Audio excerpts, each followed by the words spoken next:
This may be one of the most emotional moments in the story so far.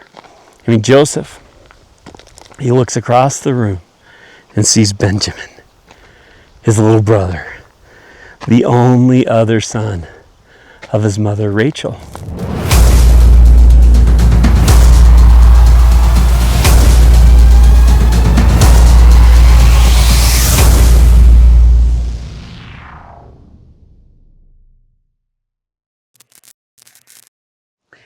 So as we continue our verse-by-verse study through the entire Bible, we come to Genesis chapter 43.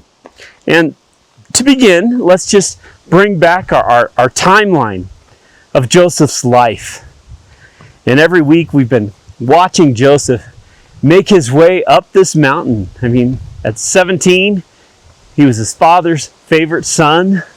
And then came the dreams, the betrayal of his brothers, the pit, slavery in Potiphar's house, and finally prison. Just years of waiting. And finally, God lifted him up. He elevated him to become the ruler over all of Egypt.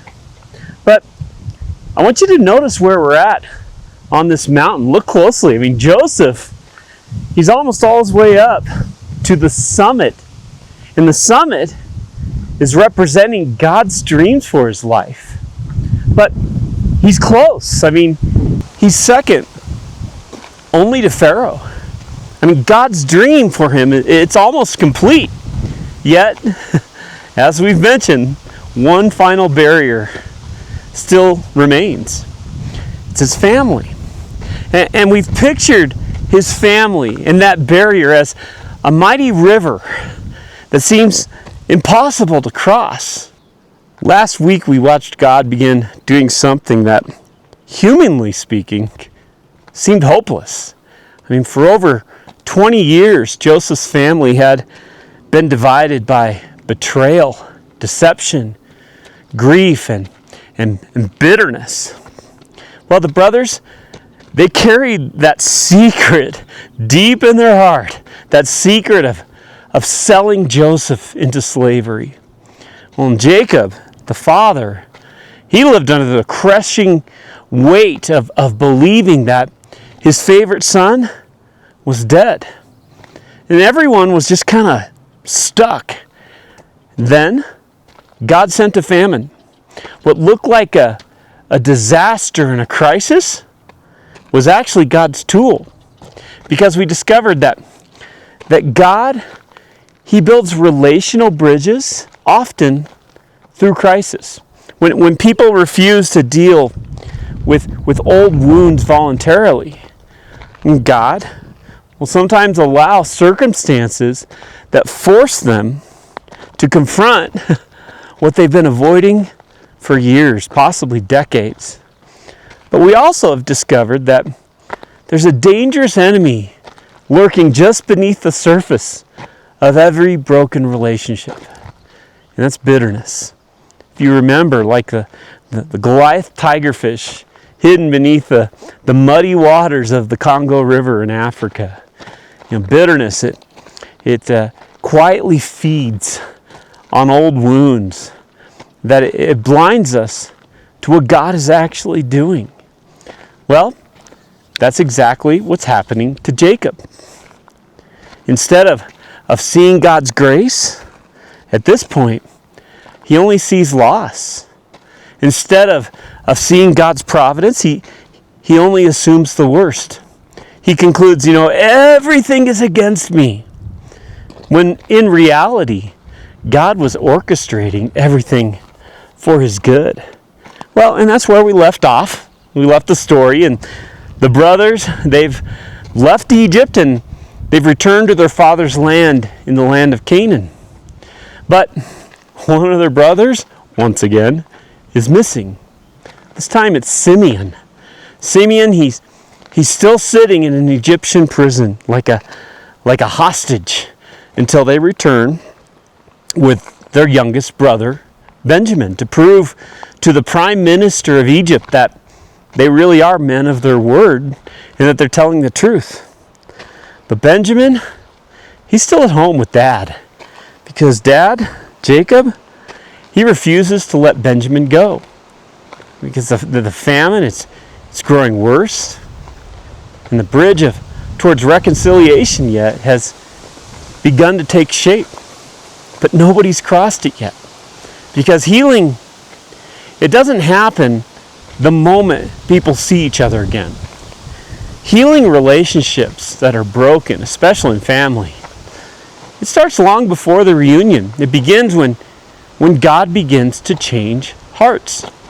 And that's exactly what Genesis chapter 43, it's what it's all about. Before Joseph and his brothers can embrace one another, God has to continue transforming Jacob. He has to reshape Judah into some different kind of a leader. He has to move this entire family from fear to faith. Because before God begins to restore the relationships, he has to restore their hearts. And well, let's see how he does it as we pick the story up in Genesis chapter 43, verse 1. Now the famine was still severe in the land. So when they had eaten all the grain they had brought back to Egypt, their father said to them, "Go back and buy us a little more food." Well, we know, because God revealed it to Pharaoh through the dream, that this famine, it would last 7 years. We also know from Genesis chapter 45 that the brothers' first trip to Egypt happened early on in those 7 years. That means the famine, it wasn't close to ending anytime soon. And necessity had driven Jacob to do something he never would have done otherwise, to send his sons to Egypt. And now, necessity would continue just to press him. I imagine Jacob praying every day, God, end this famine, send rain, bring relief. Boy, we've been praying that a lot around here with all the wildfires we've been having. Perhaps, even like the firefighters here around Ridgeway, Jacob at this point, he's frustrated that God remains silent and that the famine continues. Maybe bitterness at this point continued to grow because the answer, it never came. But what Jacob couldn't see was that God, although he remained silent, he wasn't withholding something good from him. God was working. God was accomplishing something far greater than ending a famine. He was using the famine, using the crisis to heal his own broken family, to heal relationships that have been fractured over 20 years, and reunite Jacob with the lost son that he thought was dead. Isn't that often how God works? We pray to him, God, remove this crisis, end this fire, end these horrible events, but he continues to allow them to accomplish something infinitely better than we'd ever imagined. Verse 3, but Judah said to him, the man warned us solemnly, you will not see my face again unless your brother is with you. And that's a problem. They can't return to Egypt without Benjamin. They can't do it. Joseph, who they didn't know was Joseph yet, had been crystal clear. Do not come back unless your younger brother is with you. If they return without Benjamin, they'll almost certainly be arrested as thieves or liars or worse. They still remember standing before that terrifying prime minister of Egypt. His words, his authority, and the fear that he put in them was still fresh in their minds. But if they stay in Canaan, they'll slowly starve to death, and their brother will die in a dungeon. So at this point, they're trapped. This is a no-win situation. Stay home and die from famine. Go to Egypt without Benjamin and risk imprisonment or even execution. The only path to life requires the one thing that their father Jacob refuses to do is to let Benjamin go with them. Verse 4. If you will send our brother along with us, we will go down and buy food for you. But if you will not send him, we will not go down, because the man said to us, you will not see my face again unless your brother is with you. Israel asked, why did you bring this trouble on me by telling the man you had another brother? We've already seen Jacob's deep mistrust of his sons, and well deserved. I mean, for years, he suspected that they were rotten, that they were keeping something from him. And he may not have known exactly what happened to Joseph, but he knew enough to know that his sons never gave him the whole truth. They came home with Joseph's bloody robe, but not with Joseph. And ever since that day, suspicion hung over his family. So when they tell Jacob, we can't go back unless Benjamin comes with us, Jacob snaps. Why did you tell him about Benjamin? You know, why did you open your mouths? Why did you give this Egyptian ruler more information about our family than he needed? In other words, this is your fault. You got us into this mess. I mean, do you feel the tension? This is not a healed family. You know, this family, it's been generations full of blame and suspicion and guilt, fear, and the old wounds. Maybe that sounds like your family. Relationally, miles apart. And that's what unresolved pain does in families. It keeps families stuck in accusations instead of moving forward toward healing. Verse 7. They replied, the man questioned us closely about ourselves and our family. Is your father still living? He asked us. Do you have another brother? We simply answered his questions. How are we to know? He would say, bring your brother down here. You know, Dad, this isn't on us. This man, this leader was relentless. He kept probing into our family, asking questions about you, asking questions about Benjamin, asking question after question. And we answered honestly. How could we possibly have known he was setting a trap? We never imagined he'd demand that Benjamin would come to Egypt. Well, verse 8. Then Judah. Notice who steps forward. It's Judah. The same Judah who once suggested selling Joseph into slavery. He's now beginning to emerge as the leader among his brothers. Instead of looking out for himself, he begins to take responsibility for the family. He offers himself as a guarantee for Benjamin's safe return, placing the burden squarely on his own shoulders. And well, that's a remarkable transformation, and it's extremely important one. And as we follow this family through the rest of Scripture, it's Judah, not Reuben, the firstborn, who becomes the leader of Israel. From Judah's line will come Israel's kings, his greatest kings, including King David and King Solomon.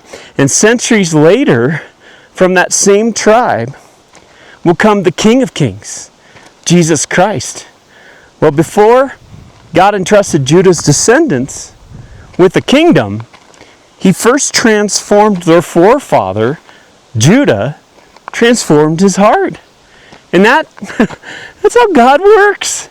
He shapes the leader before he expands the influence. Well, verse 8 again. Then Judah said to Israel, his father, send the boy along with me, and we will go out at once, so that we and you and our children may live and not die. I myself will guarantee his safety. You can hold me personally responsible for him. If I do not bring him back to you and set him before you, I will bear the blame before you all of my life.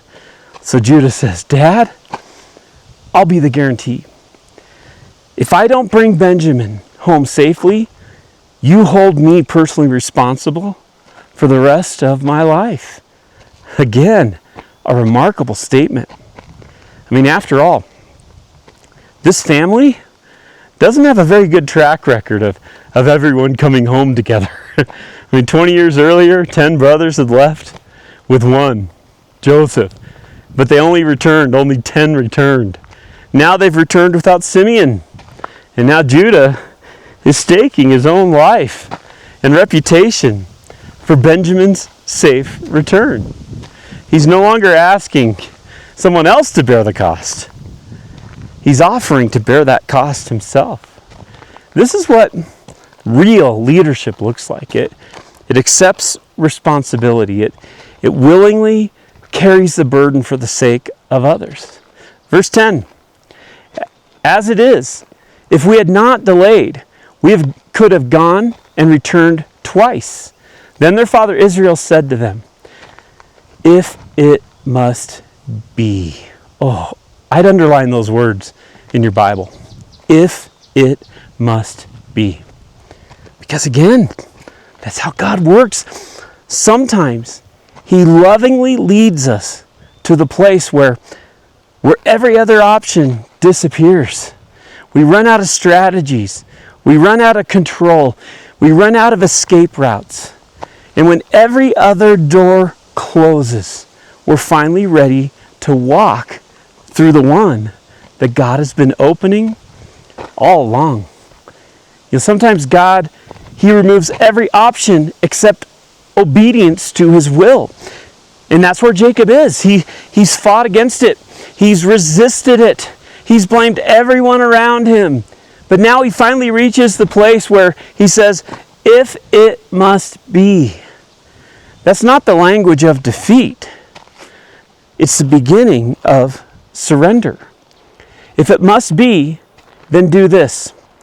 Put some of the best products of the land in your bags and take them down to the man as a gift, a little balm and a little honey, some spices and myrrh, some pistachio nuts and almonds. Take double the amounts of silver with you, for you must return the silver that was put back into the mouths of your sacks. Perhaps it was a mistake. Well, remember what happened when the brothers returned from their first trip to Egypt?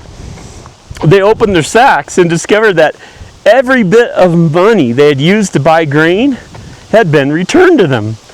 Well, instead of recognizing that as an act of grace, they interpret it through the lens of fear and guilt. I mean, we're in trouble.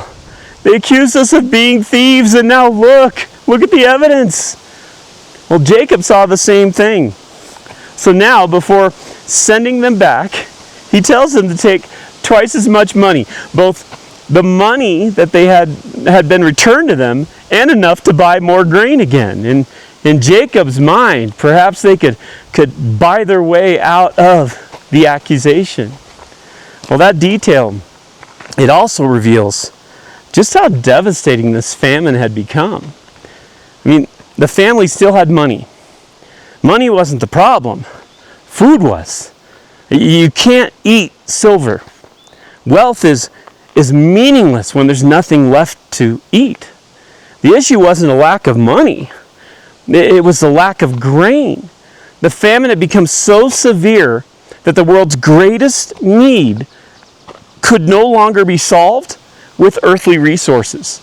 And again, that's how God exposes our deepest needs.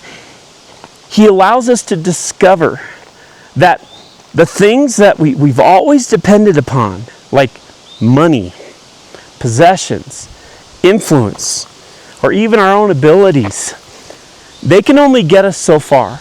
Eventually, every one of us reaches the place where only God can provide what we truly need. Verse 13, take your brother and go back to the man at once. There it is. Jacob finally agrees to send Benjamin, the last remaining son of his beloved Rachel, to Egypt with his brothers. This is the very thing, remember, he swore he would never do. But again, God has brought him to the place where every other option has disappeared. Sometimes he removes every path except the one that leads to his will, not because he's hating us or trying to abuse us, but because he loves us. He's trying to bring us to the place where we can finally trust him. I mean, for years, Jacob has clung tightly to Benjamin, believing that holding on was the only way to protect him. But God knew the only way to save Benjamin and the entire family was for Jacob to let go of his son. Again, sometimes the thing we're most afraid to surrender is the very thing God uses to accomplish his greatest work. Verse 14. And may God Almighty grant you mercy before the man, so that he will let your brother, that Simeon, who's been sitting back in prison as a hostage, and Benjamin, come back with you. As for me, I am bereaved. I am bereaved. You can just hear the hopelessness in Jacob's voice. Don't miss it. Simeon, he was still rotting away in an Egyptian prison. I mean, Jacob had essentially left him there. And even now, as he agrees to send Benjamin, you get the sense he doesn't really believe this is going to work. In Jacob's mind, Simeon, he's already lost. And now Benjamin, the last son of Rachel, may be lost too. He isn't moving forward in faith as much as he's resigning himself to tragedy. Why? Because it's been 20 years. Jacob has believed the lie that we heard in the previous chapter that he declared. Everything is against me.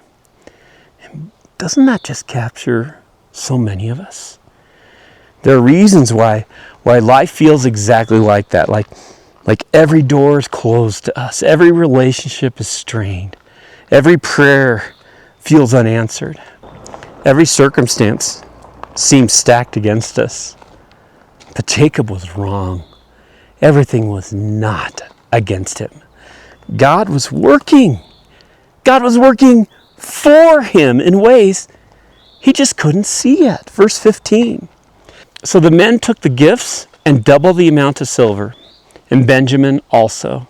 They hurried down to Egypt and presented themselves to Joseph. When Joseph saw Benjamin with them, he said to the steward of his house, "Take these men to my house, slaughter an animal, and prepare a meal. They are to eat with me at noon." Verse 17, the man did exactly as Joseph told him and took the men to Joseph's house. Now the men were frightened when they were taken to his house. They thought, "We were brought back here because of the silver that was put back into our sacks the first time. He wants to attack us and overpower us and seize us as slaves and take our donkeys." The brothers, give them some credit here, they have to be completely confused. I mean, they've done exactly what they were told to do. They brought Benjamin, proving that they were honest men telling the truth. And they're simply there. All they want to do is buy grain and head home. But then the prime minister gives an unexpected command. "Take these men to my house and prepare a meal." I mean, they're eating with me at noon. I mean, what? A lunch? You know, a banquet with the prime minister at the prime minister's house? I mean, that was absolutely the last thing that they expected. I mean, put yourself in their sandals. What on earth is going on here? I mean, we're just here to buy groceries and we're heading to a barbecue at the home of the second most powerful man in the world? And that wasn't exactly on the itinerary for the trip. They expected a grain warehouse, not a banquet table. They expected a business transaction, not a personal invitation. None of this makes sense. And that's exactly how God's grace often feels, especially when we've been living under guilt. Because When we have those secrets, the guilt of our past, we expect judgment. Grace is confusing, and instead of being ushered into the marketplace to buy grain again, they're escorted into the home of the prime minister. And from their perspective, this can't be good. They're not thinking, what an incredible honor. They're thinking, this is a setup. But notice what they do. They don't soak up the moment.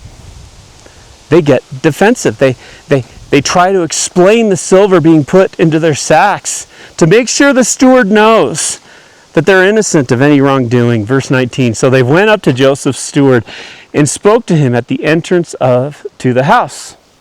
We beg your pardon, our lord, they said. We came down here the first time to buy food. But at the place where we stopped for the night, we opened our sacks, and each of us found his silver, the exact weight, in the mouth of the sack. So we have brought it back with us. We have also brought additional silver with us to buy food. We don't know who put the silver in our sacks. Oh, but look at the response of the steward in verse 23. It's all right, he said. Don't be afraid. Your God, the God of your father, has given you treasure in your sacks. I received your silver. The steward is basically saying, relax, boys. You're not in trouble. I know. I received your payment the first time. The money in your sacks, it wasn't a mistake. I ordered it because it was a blessing from your God. I mean, can you imagine how disorienting that must have been? I mean, they had been carrying fear, guilt, and anxiety all the way back to Egypt, convinced the return money would condemn them. But the very thing they feared was actually a gift. They saw evidence as being against them. God meant it as grace. Joseph meant it as grace. And as the icing on the cake, then he brought Simeon out to them. Oh, can you imagine that reunion? I mean, all the fear, all the sleepless nights, all the worst case scenarios that they had imagined on the journey back to Egypt, gone in an instant.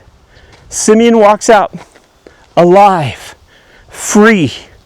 The prime minister, who was so terrifying, he kept his word.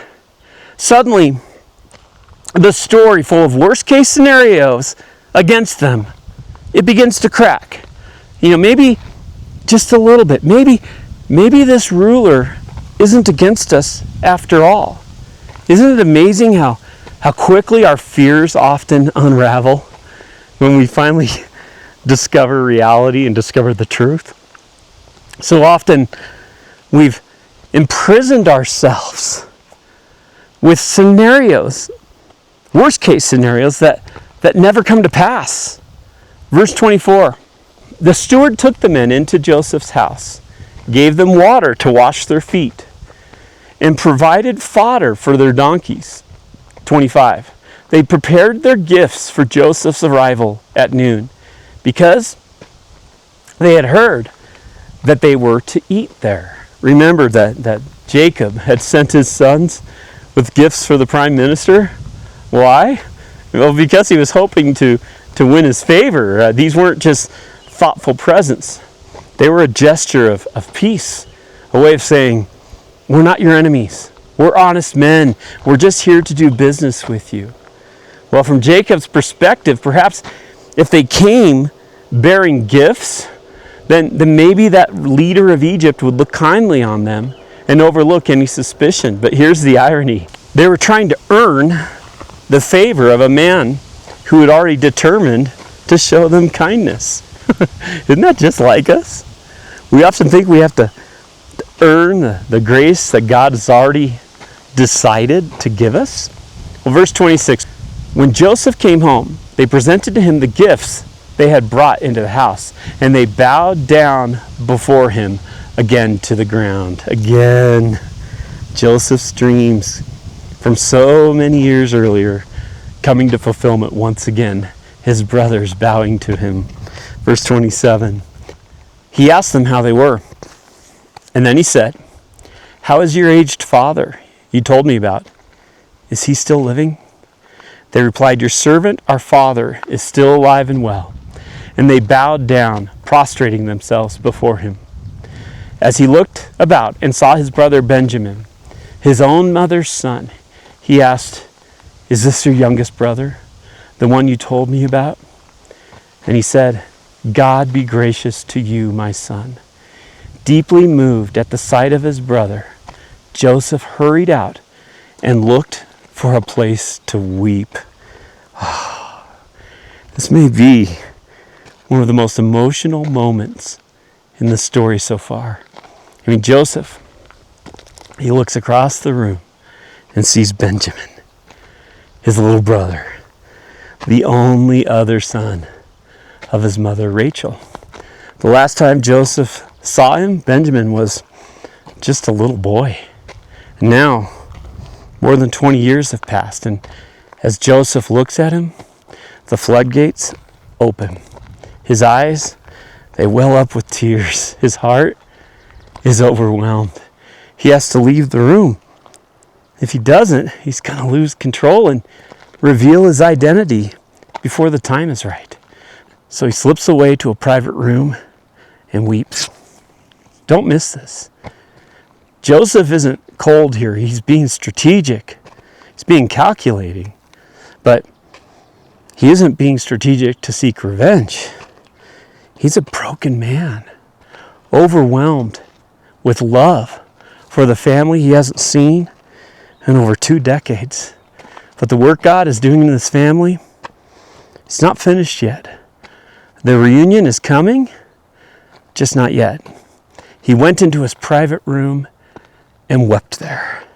Throughout this series, we've talked about how Joseph is a type of Christ, or a prophetic picture that points us to Jesus. And nowhere is this more clear than here. Joseph, he doesn't rejoice over his brother's fear. He doesn't savor his position of power. He doesn't enjoy making them squirm. He weeps.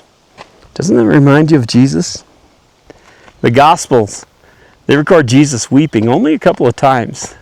He wept at Lazarus' tomb as he looked upon the pain and sorrow and devastation that death brought into the world. And he wept over Jerusalem because they had rejected the very one who had come to save them. Well, in both moments, we see the heart of God, a heart full of compassion for people broken by sin, death, and unbelief. Well, we see that same heart reflected in Joseph as he looks at Benjamin, as he sees the very brothers who had betrayed him. He isn't filled with hate. He's overwhelmed with compassion. He grieves over decades of separation, loss, and brokenness. That's the heart of Jesus. The one we worship, he's not indifferent to our pain.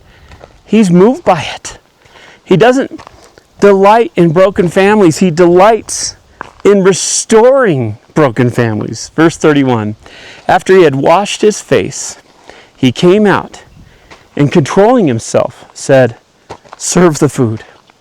They served him by himself, the brothers by themselves, and the Egyptians who ate with him by themselves, because Egyptians could not eat with Hebrews, for that is detestable to Egyptians. Okay, they're finally in the same room, but they're sitting at different tables. Joseph eats by himself as an Egyptian ruler. The Egyptians, they eat at another table, and the brothers, they eat together at their own table. The distance, it's shrinking, but it hasn't disappeared. Why? Because there's still work to do. God has brought them back together physically, but he's still restoring them relationally. And that's how God works. That's how he heals. Just because people are back in the same room doesn't mean that they're fully reconciled. Reconciliation is far more than proximity. It's the trust and forgiveness and love that it can be rebuilt. Healing relationships, it starts long before the reunion and continues long after the reunion begins. Verse 33, the men had been seated before him in the order of their ages, from the firstborn to the youngest. And they looked at each other in astonishment. This had to be absolutely stunning to these men. I mean, Joseph, he personally seats them, all 11 brothers, in order from the oldest to the youngest. I mean, Reuben, Simeon, Levi, Judah, all the way down to Benjamin. And as the text says, they looked at one another in astonishment. Well, of course they did. I mean, how on earth does the prime minister of Egypt know the birth order of 11 Hebrew brothers? I mean, what are the odds of getting that one right by accident? Well, the brothers have no explanation. Well, little by little, God is pulling back the curtain. He's dropping clues that something much bigger is happening than they realize. Verse 34. When portions were served to them from Joseph's table, Benjamin's portion was 5 times as much as anyone else's. And now we come to it. Joseph, he's still testing his brothers. You know, when he gives Benjamin 5 times as much food as everyone else, this isn't favoritism. It's not favoritism for the sake of favoritism. Joseph is watching. He's how are they going to respond when their little brother is singled out? How will they react when there's a favorite brother who gets more? Because they've been here before. Years earlier, Joseph was the special favored brother. He was the one given the special coat. He was the one receiving more attention, more affection, more honor. And how did they respond then? Jealousy, anger, rage. And eventually, that jealousy led them to throw Joseph into a pit and sell him into slavery. So Joseph, pretty smart. He sets the table and recreates the test. You know, can they now rejoice when Benjamin is blessed? I mean, Paul says in Romans, rejoice with those who rejoice. Mourn with those who mourn. And honestly, rejoicing with those who rejoice, it may be harder than mourning with those who mourn. Because when someone is hurting, I mean, most of us can feel some sympathy. But when someone else seems to be getting the blessing, the opportunity, the promotion, the attention, the favor, that's where the heart gets really exposed, because jealousy starts asking, why them? Why not me? But love asks and says, thank God for what he's given to you. Well, that's the test that Joseph places before his brothers. Can they celebrate with a favored brother, or will jealousy still rule their hearts? So they feasted and drank freely with him. Well, as we close, just remember where Joseph is on our mountain timeline. He's almost at the summit. Only one climb remains, his family. But before God restores the relationship, he transforms the hearts. Well, that's what we've seen today in our study. That's Jacob had to learn surrender. Judah, he learned sacrifice. The brothers, they've learned to rejoice over a favored brother rather than becoming jealous. Healing hearts again starts long before the reunion. And maybe that's where you are today. You've been praying for God to change someone else.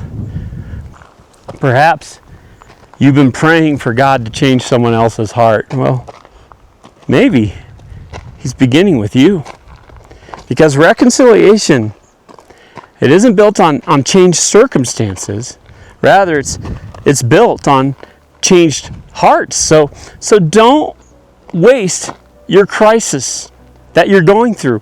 Let God do His work in you. Because the same God who used a famine to restore Joseph's family is still using trials today to restore ours. And in our next study, the final test comes. Have these brothers truly changed, or will their own history repeat itself?